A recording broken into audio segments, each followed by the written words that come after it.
Bien, vamos a pasar entonces al tercer pensador de esta primera parte de la ingeniería social, que fue el pensador Karl Marx. Marx se ha hecho tristemente célebre, especialmente en Latinoamérica, ¿no? Bueno, y en muchos otros países del mundo, pero especialmente en nuestra región, justo por el vínculo entre el pensamiento marxista y las guerrillas comunistas, o los grupos armados de izquierda, o de la izquierda radical en Latinoamérica y en otros países del mundo. Esta coyuntura nos va a servir bastante en la sesión que he preparado para hablar justamente de la importancia de pensar en la ingeniería social y de la importancia de pensar adecuadamente y de educar y de formar adecuadamente en este tipo de pensadores. Marx, como muchos otros pensadores de la izquierda hegeliana, en principio tuvo el sueño romántico de transformar el idealismo absoluto de Hegel, de transformar la postura idealista, la postura aislada del flujo de la sociedad, de los cambios sociales, ¿sí? Esta postura, esa especie de metafísica de la sociedad, de involucrarla en los fenómenos que se estaban viviendo. La coyuntura que Marx ve en su época tiene que ver con la situación de las personas, de la vida de las personas en las industrias, en el trabajo. Las jornadas laborales de 16 horas, 18 horas, las condiciones de trabajo tan indignas que tenían muchas personas de la que él llama la nueva clase social de la época, que es el proletariado, y es toda esta especie de reunión de todos los miembros, de todas las personas, de todos los individuos de la sociedad que se involucran ahora en el nuevo ritmo de la industria y que conforman la fuerza, que conforman el motor humano, no industrial, no técnico, no tecnológico, el motor humano de la sociedad, pero que han entrado o que se han involucrado justamente dentro de una nueva estructura social. La primera cuestión entonces que él trata en sus textos tiene que ver con lo que dice en este primer párrafo, y es que la historia de la humanidad ha consistido en una lucha constante de clases, algunas veces más ardua, otras veces menos ardua. Y él cree que en su época, es decir, a mediados del siglo XIX, estas clases que están en disputa, como en otro tiempo estuvieron los amos y los siervos, los libres y los esclavos, que en este momento quienes están en disputa son los burgueses, que para él son las personas que tienen el capital, la industria, y por otra parte el proletariado, ¿no? Que son las personas que trabajan para la burguesía, las personas que sirven como fuerza laboral a la burguesía. Pero entonces dice que esta lucha de clases es en todas las épocas la antigua lucha entre aquellos que son opresores y aquellos que son oprimidos, es decir, aquellos que de alguna manera imponen un modelo social, imponen y coaccionan, sea física o intelectualmente, a los otros, ¿sí? A la gran masa, y otros que reciben esa coacción y que se encuentran alienados justamente por ese sistema de cosas que le es implantado, que le es impuesto. Esta postura nos puede llevar inmediatamente a reflexionar si este antagonismo muy propio incluso de las teorías, de todas las teorías del siglo XIX, que contrario de esta visión positivista de la historia y demás, uno ve que siempre los pensadores del progreso, los pensadores de la evolución, los pensadores positivistas asumían más bien posiciones pesimistas frente a la realidad. Y uno de los pesimismos que uno encuentra en la izquierda hegeliana es justamente ver esto, es decir, hay un desencanto de los pensadores decimonónicos frente a los seres humanos, y este desencanto, salvo los pensadores románticos, los lleva a pensar que en realidad el ser humano naturalmente pues no es nada bueno, ¿no? Y en este caso tenemos dos seres humanos, unos que son alienados y los otros que producen esa alienación a través de los medios de producción y a través del trabajo o de las formas del trabajo, las formas laborales que imponen a la vida. Entonces, una cosa a destacar detrás de esto, en primer lugar, es que Marx es uno de los primeros pensadores en la historia que entiende la importancia del trabajo, que entiende la importancia del trabajo para la vida. Es decir, el trabajo no es para perfeccionar moralmente a las personas, el trabajo no es para obligar a las personas, el trabajo no es para alienar a las personas tampoco, pero el trabajo ocupa y determina prácticamente nuestra condición humana. Entonces, si estamos hablando de una postura materialista, como se va a conocer la postura marxista, ¿no? El materialismo histórico, es decir, aquella postura filosófica que entiende la vida humana como un constante despliegue y desarrollo en la historia, pero es un constante despliegue y desarrollo en la historia que se relaciona fundamentalmente con el lugar que lo material ocupa en la vida. Podemos ver un ejemplo de tránsito de estas posturas materialistas, ¿no? Materialismo histórico, para resumir, en tres aspectos. La postura que existía en la sociedad esclavista, por lo menos la sociedad romana, digamos, la postura que existía en la sociedad feudal y la postura que existe en el capitalismo. Como un buen hegeliano, como un buen decimonónico, piensa que hay un progreso, pero el progreso es un progreso material. Y este progreso material dice, bueno, en la esclavitud los individuos no se pertenecen ni siquiera a sí mismos, ¿no? Y ese es el problema. ¿Dónde está la materia? Está fuera del individuo. Y por eso no hay otra posibilidad que apelar a un mundo metafísico en el que se pueda encontrar la libertad, en el que se pueda encontrar el bienestar o la felicidad. El individuo no se pertenece ni siquiera a sí mismo, no tiene absolutamente nada. Digamos, es otro quien es dueño de él mismo. No tiene ni cosas materialmente hablando, bienes, ni su propio cuerpo le pertenece, ni sus propias palabras, ni la tierra en la que muere, no tiene nada. Cuando la persona pasa a la sociedad feudal, en la sociedad feudal ya se gana a sí mismo. Es decir, la sociedad feudal significa un progreso porque aunque no tiene tierra el individuo, ¿sí? Aunque no le pertenece nada materialmente, en la sociedad feudal ya se pertenece a sí mismo, ya tiene un mundo y ese mundo consiste en su propia vida, en su propio ser. Por eso el feudalismo implica un progreso material. Se recupera de alguna manera el propio ser, ¿no? El capitalismo significa un progreso frente a eso, ¿no? Y eso nos enseñan los otros dos párrafos.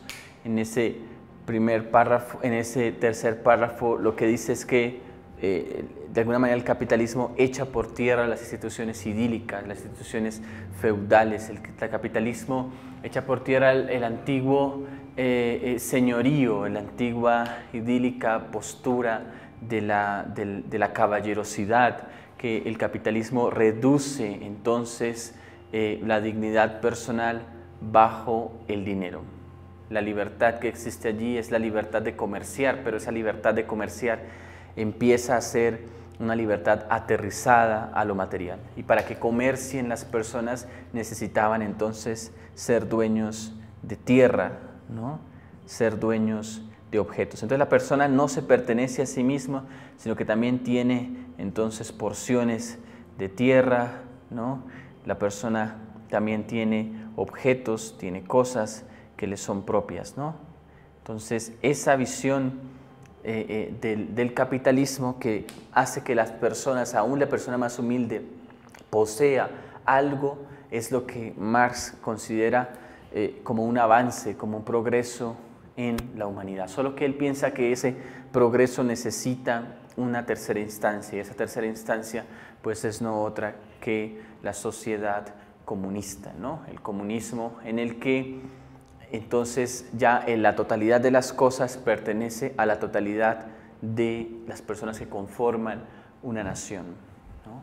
Entonces, en el capitalismo, como emerge la propiedad sobre los objetos, la propiedad privada de alguna manera se extiende al conjunto de las personas, al conjunto de la sociedad. Y eso hace que el capitalismo sea mejor porque ganas dignidad, al menos materialmente hablando. Entonces él dice, todos los velos sentimentales de la moral, todos los velos sentimentales de la familia, todos los velos sentimentales quedan reducidos a relaciones económicas, ¿no? Entonces, claro, aquí hay una diferencia bastante grande frente a la postura de Smith, porque en Smith no hay un fraccionamiento entre los sentimientos, ¿sí?, y la vida material, pero aquí sí lo hay. Hay unas condiciones, hay unos medios de producción, hay unos medios de trabajo y esas condiciones materiales de vida de alguna manera están divididas de la condición humana.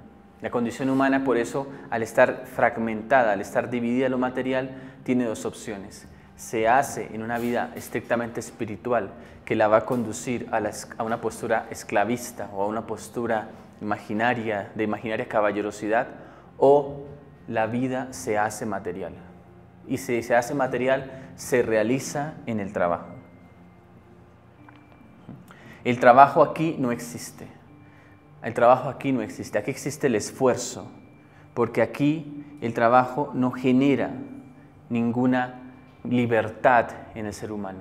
Al contrario, el trabajo significa no otra cosa que un deber que debe realizarse ni siquiera para sí mismo, sino para otro, para Dios o para el amo, para el Señor.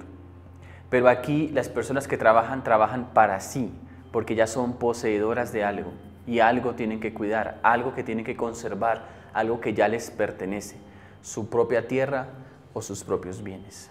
Y como hay algo que materialmente les constituye, el trabajo debe de alguna manera rendir esa posibilidad o mostrar esa posibilidad de permanencia o de mejora de la vida material.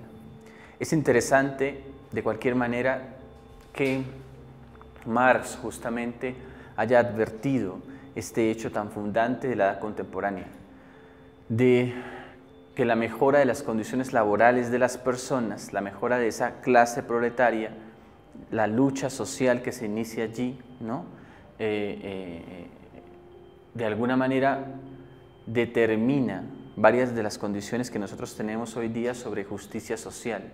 Claro, los teóricos que vendrán después de Marx ajustarán el discurso porque empieza a gestarse ya en vida de Marx un ala que es un ala radical, y es decir, que así como el paso al capitalismo, del feudalismo al capitalismo fue en muchos sectores un paso violento, también entonces el ala radical va a pensar que el paso del capitalismo al comunismo o al socialismo como sistema económico tiene que ser por las armas. Y ahí por eso lo conecto con lo que decía al inicio de la presentación, y es que esa relación entre el sistema económico capitalista y el sistema económico comunista, que lo expresa en su obra El Capital, es una relación que nunca fue estudiada propiamente, que no fue estudiada adecuadamente por aquellos que mantuvieron o que mostraron una especie de postura radical frente a la sociedad, que en realidad los postulados que estas personas mantuvieron fueron los postulados del famoso Manifiesto Comunista, que es una especie de panfleto ideológico, ¿no?, de texto que muestra el espíritu de ese comunismo idílico, ¿no?, que promueve justamente al estar solo anclado al ámbito de las pasiones, no de los sentimientos, como pensaba Smith, promueve justamente una sociedad en la que la guerra justa, ¿no?, como a veces se dice, o las posturas radicales, beligerantes, entonces se defienden, ¿no?, y casi que son justificadas dentro de esa visión. Pero El Capital, que es un estudio bastante serio en muchos aspectos, en otros bastante débil en relación con la manera como se desarrolló finalmente el capitalismo, que ni siquiera los más expertos en ese momento imaginaban qué iba a pasar en el futuro, porque el capitalismo naciente estaba muy anclado en una visión mercantilista, ¿no? Es decir, aquí lo que hay que hacer es montar industrias que produzcan más, que generen más riqueza y aumentar el comercio. De hecho, lo que decía era que de alguna manera, y eso reconocía Marx, decía, la burguesía ha hecho lo que ninguna época logró hacer. O sea, ningún emperador romano tuvo tanto poder como hoy día puede tener un comerciante, como hoy día puede tener un burgués, ¿no? Ningún emperador romano pudo cruzar el mundo como lo hace hoy día un capitalista, ¿no? Ningún emperador romano creyó que la invención del vapor que ya existía en la época de Roma, que la invención de las máquinas moviera las comunicaciones, el desarrollo y el progreso como hoy día nosotros lo estamos viendo. Es decir, los inventos, dice él, ¿no? Y eso lo plantea tanto en el manifiesto como en el Capital, los inventos de la burguesía, porque es que dice que además esa clase de hombres de ciencia, de filósofos, ya no son de la aristocracia, ¿sí? Los filósofos aristócratas se quedaron en la metafísica, los filósofos aristócratas se quedaron en el pasado, ¿sí? Los nuevos filósofos y la nueva filosofía hace parte de esa clase emergente, ¿no?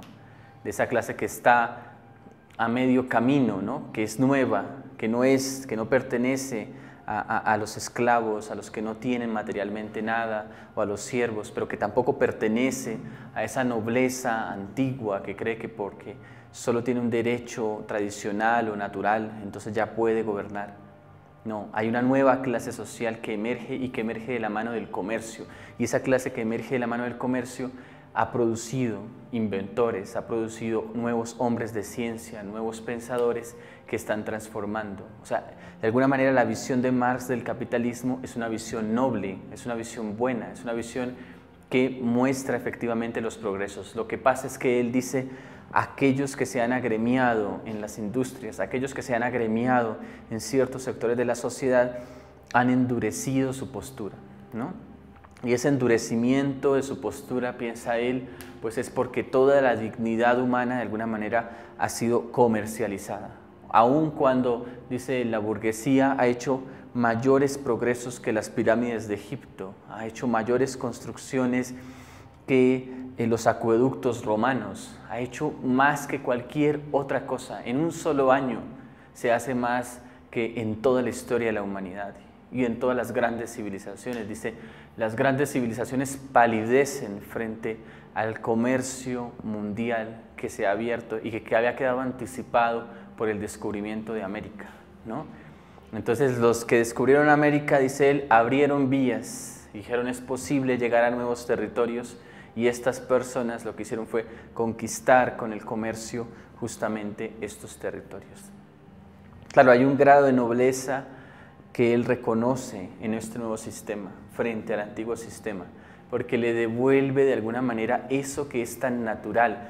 La mayoría de los marxistas que estudian la evolución, ¿no?, de la industria del trabajo muestran que lo primero aquí, ¿no?, la X, el hombre X que estuvo por aquí, este primitivo, antes de la esclavitud, antes de la imposición de una supuesta civilización, que fue una civilización esclavista, ¿no? Este primero, su relación con el mundo era una relación material. Entonces ellos decían, el hombre naturalmente hace cosas, ¿sí? El hombre está dotado para el hacer, no tanto para el pensar, especular, idealizar, está dotado naturalmente para el hacer, pero es un hacer que quedó perdido durante siglos por la llegada de la civilización, que significa no otra cosa que la implantación de un sistema de Estado, de gobierno. Eso fue todo, esa es la civilización.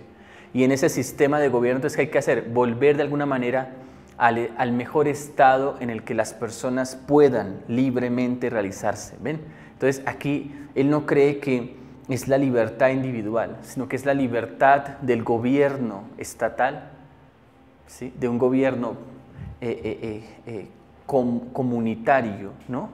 De un gobierno social, el que va a determinar ese regreso a ese primer estado. Claro, las cosas sabemos que no funcionaron para nada así, que la centralización frente al libre mercado no tiene nada que hacer, que la centralización, que esos experimentos de centralizar decayeron en regímenes totalitarios como los de Stalin, los de Mao y bueno, muchos otros, y nosotros aquí en Latinoamérica pues lo que vimos, ¿no? Fue que estas posturas radicales degeneraron en movimientos terroristas, ¿no? Y que finalmente estos movimientos pues no traen consigo propuestas políticas serias de cambio, de transformación en nuestro país. Y vemos justamente que esas ideas de Marx dividieron el mundo, ¿no? Y estas ideas del capitalismo dividieron el mundo durante un tiempo, ¿no? Sirvieron como plataforma ideológica. ¿Saben? Toda ideología de alguna manera no, en una gran parte deforma totalmente al pensador de la cual toma. Y por supuesto el mundo fue dividido, ¿no? En porciones rojas y porciones azules, como aparecen acá, que representan el bloque capitalista versus el bloque comunista. Y vemos algunos puntos rojos, por ejemplo, aquí en toda Centroamérica, con las guerrillas que hubo, los movimientos, y en Colombia, ¿no? En Perú y en Uruguay, ¿no? Curiosamente hoy día en Uruguay está uno de aquellos ex guerrilleros, jefes guerrilleros, que es el actual presidente de Uruguay, ¿no? Mujica creo que es. Esta persona entonces mantiene, digamos, de alguna manera ese espíritu de la izquierda de ese momento. Bueno, esta división del mundo, vean ustedes, el mundo estuvo dividido, estuvo fragmentado.